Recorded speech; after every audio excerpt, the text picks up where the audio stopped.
Mirko De Gerone, l'allenatore del Forte che spugna Grosseto 5-3, una partita bella in bilico, però avete fatto la partita voi sin dall'inizio e questa vittoria vi vale il secondo posto matematico.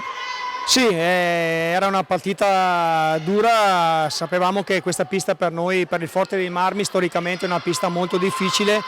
Negli ultimi 4 anni è la seconda vittoria, 2 ne abbiamo perse, 2 ne abbiamo vinte, quindi sapevamo che incontravamo una squadra ben messa in campo, che aveva voglia di lottare per uscire, diciamo così, dalla bassa classifica, e noi abbiamo fatto quello che dovevamo fare e siamo contenti. Mattatore della serata Turner, ma lui con 4 reti, comunque tutto sommato alla fine l'avete condotta dall'inizio. Quella di stasera poteva essere una partita che magari per voi poteva essere pericolosa per gli stimoli, perché fondamentalmente la classifica oramai è un po' cristallizzata lì davanti.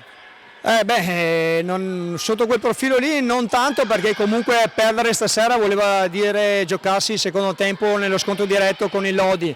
Noi avevamo intenzione di chiuderla stasera proprio per preparare un po', diciamo così, i playoff già dalla settimana prossima, e almeno per un sabato, che sarà il prossimo, giocare senza grandi patemi d'animo e stare un po' tranquilli, che ormai tiriamo il carretto da settembre, i ragazzi tirano il carretto da settembre ed comincia a essere pesante.